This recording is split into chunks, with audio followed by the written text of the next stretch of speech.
Salam kerahiman. Hari ini 30 November. Hari terakhir di bulan November ya. Kita akan baca dari 1779 dan 1734. Kita mulai dalam nama Bapa dan Putra dan Roh Kudus. Amin. 1779. Hasil retret, percakapan dengan Tuhan. Syukur kepadamu, oh kasih abadi, atas kebaikanmu yang tak terselami terhadapku, sehingga engkau mau menyibukkan diri secara langsung dengan masalah pengudusanku. Putriku, hendaknya ketiga keutamaan menghiasi dirimu secara istimewa: kerendahan hati, kemurnian motivasi, dan cinta. Jangan melakukan apapun di luar yang aku minta darimu, dan terimalah apapun yang diberikan oleh tanganku kepadamu. Berusahalah sungguh-sungguh untuk mewujudkan kehidupan penuh konsentrasi, sehingga engkau dapat mendengarkan suaraku yang sedemikian lembut, sehingga hanya dapat didengar oleh jiwa-jiwa yang hening. 1734. Oh Yesusku, engkau tahu bahwa kadang-kadang aku tidak memiliki gagasan yang luhur atau semangat yang membumbung tinggi. Aku mau bersikap sabar terhadap diriku sendiri dan mengakui bahwa seperti itulah aku, sebab semua yang indah adalah rahmat dari Allah. Dengan demikian, aku merendahkan diri serendah-rendahnya dan berseru-seru memohon pertolonganmu. Dan rahmat kunjunganmu tidak berlambat dalam mendatangi hati yang rendah. Ya, ini hari terakhir kita bahas tentang kerendahan hati. Di situ dikatakan hasil retret. Ada percakapan dengan Tuhan. Syukur kepadamu atas kebaikanmu yang tak terselami, sampai engkau menyibukkan diri dengan masalah pengudusanku. Jadi di sini Suster Faustina bersyukur karena ternyata Allah ikut campur dalam segala hal, bahkan dalam hal pengudusanku. Artinya Suster Faustina punya niat untuk menjadi kudus, punya keinginan ke arah sana, dan dia tahu Tuhan ikut campur, Tuhan membantu. Begitu pula dengan kita.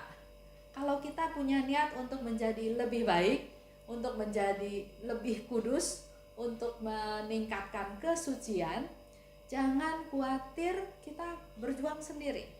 Kita datang pada Tuhan, kita berserah pada Tuhan, kita berikan niat-niat kita pada Tuhan, maka Tuhan akan peduli dengan apa yang mau kita lakukan.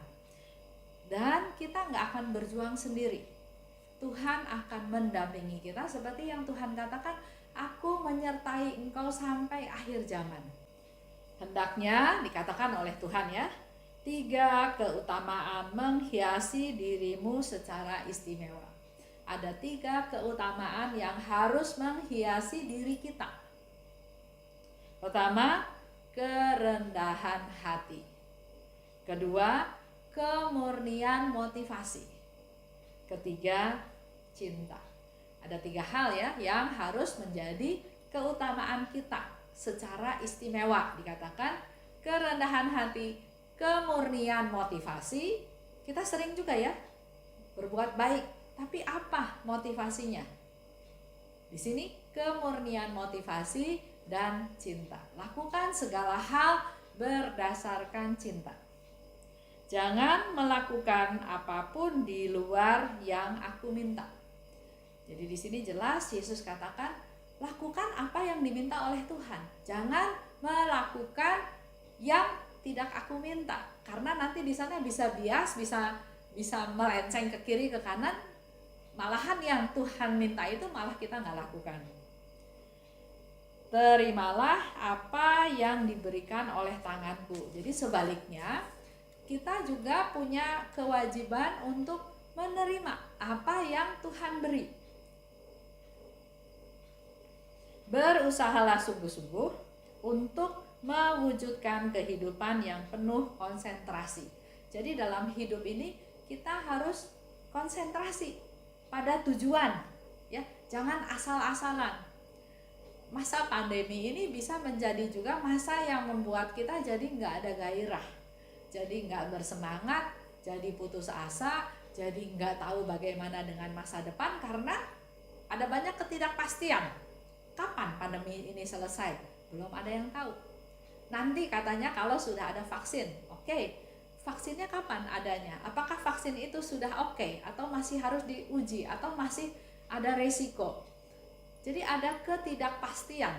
Nah, ini bisa membuat kita jadi males, atau jadi putus asa, atau jadi bingung ya. Ada satu sharing dari seorang ibu, dia bilang, hidup saya hampa. Saya sepertinya nggak punya masa depan. Saya nggak tahu mau apa ya. Nah, hari ini suster atau hari ini Yesus bahkan yang mengingatkan kita, berusahalah sungguh-sungguh. Jadi bukan sesuatu yang instan, yang gampang. Oke Tuhan, saya mau lakukan ini, enggak. Tapi Tuhan katakan di sini, berusahalah sungguh-sungguh. Karena dengan situasi yang ada sekarang banyak godaan, banyak gangguan. Kita diminta untuk berusaha sungguh-sungguh untuk mewujudkan kehidupan yang penuh konsentrasi. Jadi kita punya kehidupan ini, kita punya tujuan. Tujuannya apa? Tujuannya kan kita jalan ke rumah Tuhan. Tujuannya adalah kita supaya memperoleh hidup kekal. Jadi jelas tujuannya ke sana.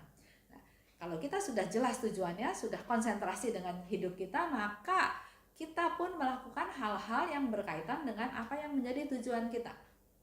Bersyukur, karena Tuhan bilang bersyukurlah senantiasa.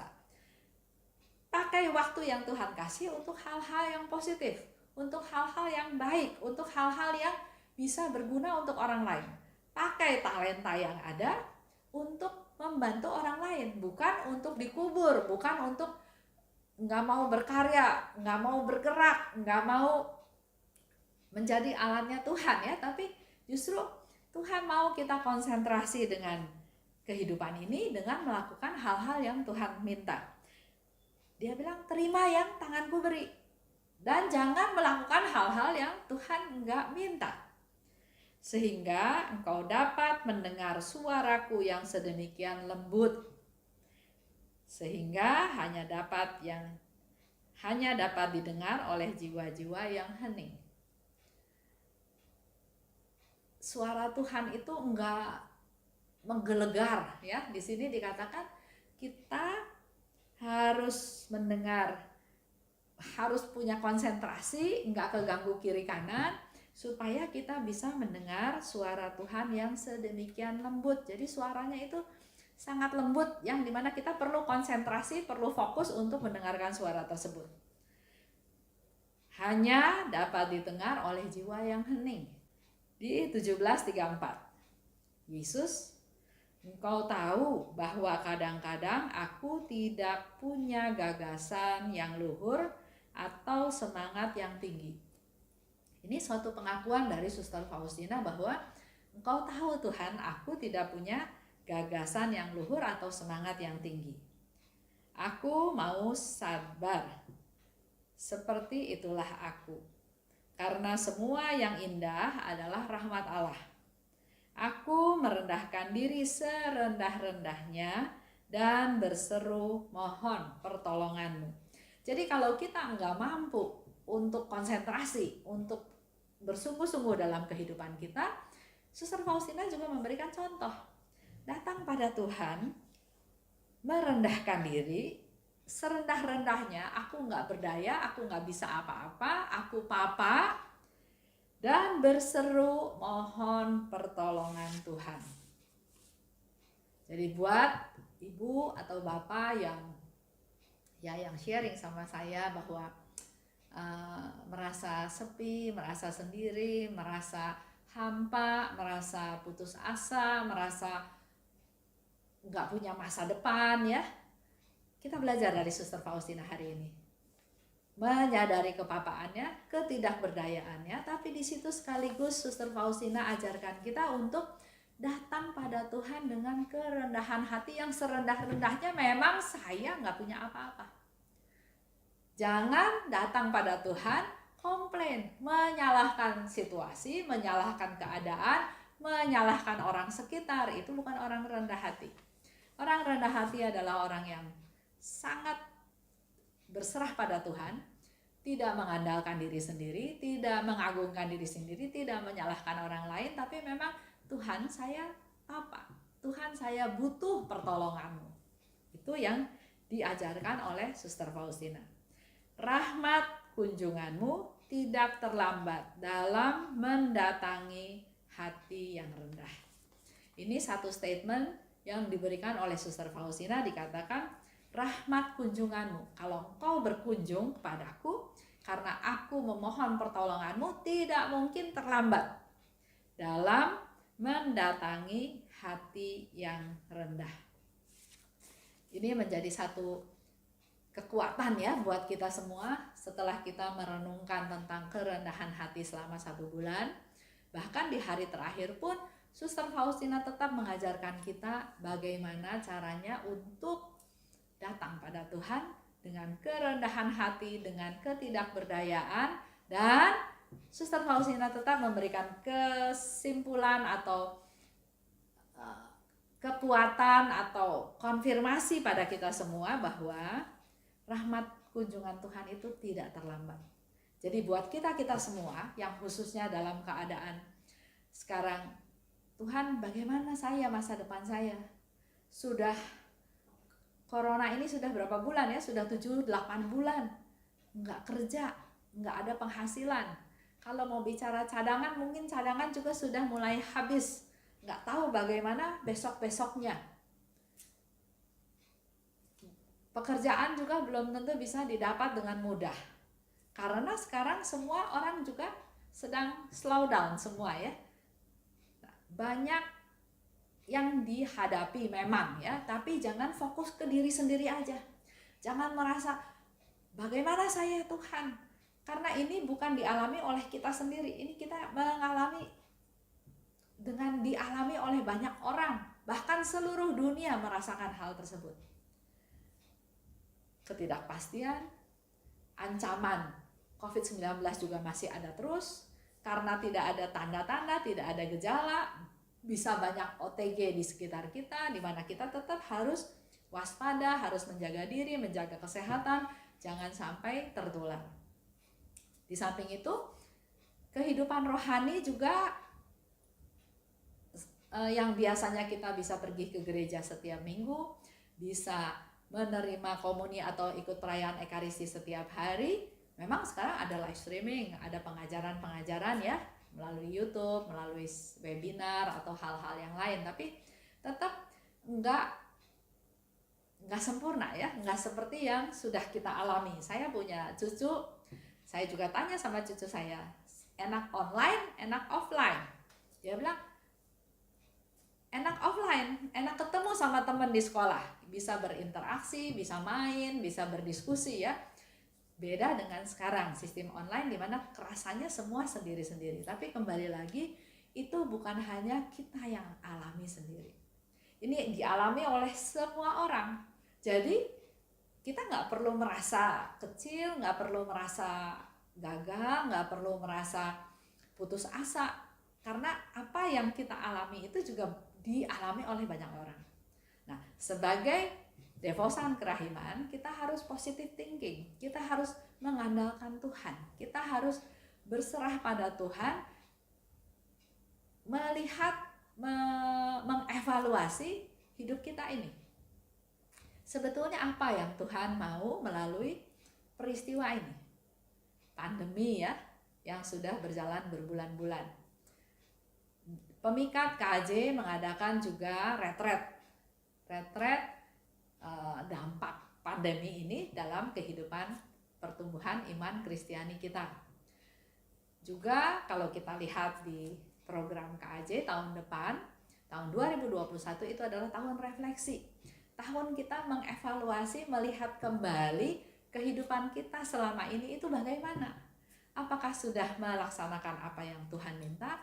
sudah punya kehidupan yang konsentrasi dengan kesungguhan, atau kehidupan yang dijalanin asal-asal aja, atau mengevaluasi diri apakah ada pertumbuhan, ada perubahan dalam hidup kita, apakah tetap sama seperti dulu atau mengalami peningkatan-peningkatan. Nah, mari kita sama-sama melakukan evaluasi terhadap hidup kita masing-masing supaya kita memang bertumbuh, supaya kita semakin sempurna. Yang dikatakan dalam Lukas 6:36 ya, hendaklah engkau sempurna seperti Bapamu sempurna.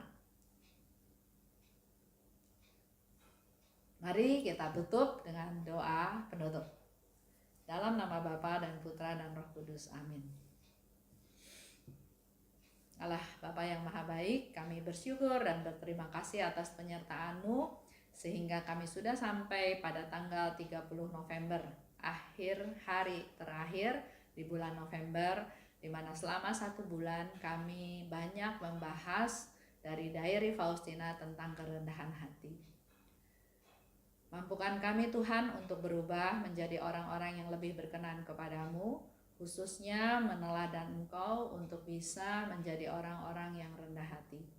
Seperti yang Yesus minta pada hari ini, di mana kami perlu mengutamakan 3 keutamaan, yaitu tentang kerendahan hati, kemurnian motivasi, dan cinta. Biarlah ini menjadi bekal kami untuk masuk ke bulan Desember ya Tuhan, karena mulai besok kami juga akan banyak membahas tentang Bunda Maria. Berkati kami semua Tuhan, anak-anak-Mu, agar melalui setiap situasi, setiap peristiwa yang kami hadapi, itulah kesempatan kami untuk mempraktekkan sikap, tindakan tentang kerendahan hati yang Kau kehendaki. Kuatkan kami Tuhan, mampukan kami untuk kami dapat melakukannya. Karena kalau kami mengandalkan diri sendiri, kami selalu jatuh dan jatuh lagi. Kami mau percayakan kehidupan kami, keluarga kami, masa depan kami ke dalam tangan-Mu Tuhan. Dan mohon rahmat-Mu juga, perlindungan daripada-Mu, agar kami dijauhkan dari segala sakit penyakit, khususnya dari COVID-19. Dan semoga wabah pandemi ini juga segera berakhir. Bunda Maria, doakan kami. Santa Faustina, doakan kami. Amin.